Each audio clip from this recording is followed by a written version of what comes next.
Wengi tunasema kwamba taifa la Kenya lizaliwa mwaka wa 1963, lakini kwa hakika taifa la Kenya limezaliwa mwaka wa 2010, pale ambapo Raila Amolo Odinga aliweza kuipatia taifa la Kenya katiba mpya, licha ya pingamizi kutoka kwa serikali ya wakati huo, licha ya pingamizi kutoka kwa vigogo wa kisiasa.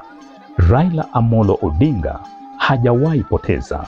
Mwaka wa 2002, licha badala ya yeye kuona taifa linapasuka, aliweza kumpa Mwai Kibaki ushindi katika sahani ya dhahabu.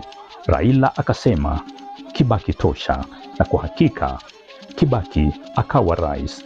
Mwaka wa 2007, Raila Amolo Odinga alizoa kura nyingi mno, akawa yeye ndiye mshindi wa uchaguzi wa mwaka wa 2007.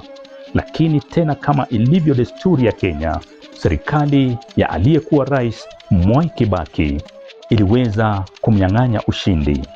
Badala yake Mwai Kibaki akajitangaza kama rais wa Jamhuri ya Kenya, licha ya tetezi iliyokuwepo.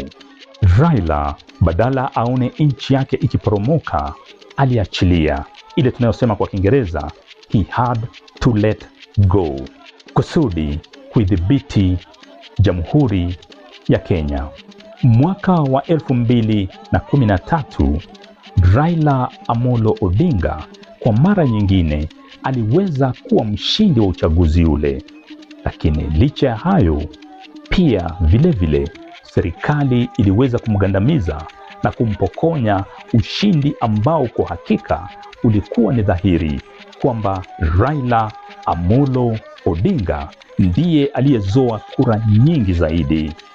Kwa mara nyingine tunashuhudia kiongozi aliyeweka masilahi ya nchi mbele ya masilahi yake, akaachilia mpinzani wake aweze kuwa rais. Kwa mara nyingine tunamtazama kiongozi ambaye kwa Kiingereza tunasema ni selfless leader. Mwaka wa 2017 tena tulishuhudia uchaguzi ulio na tetesi.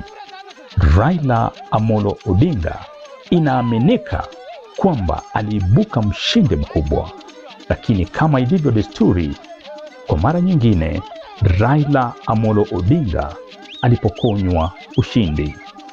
Enenda vyema baba, pengine ulitaka uwe rais wa kuishi katika ikulu ya Kenya, lakini Mungu akakufanya uwe rais anayeishi katika ikulu ya mioyo ya Wakenya wote milioni 60.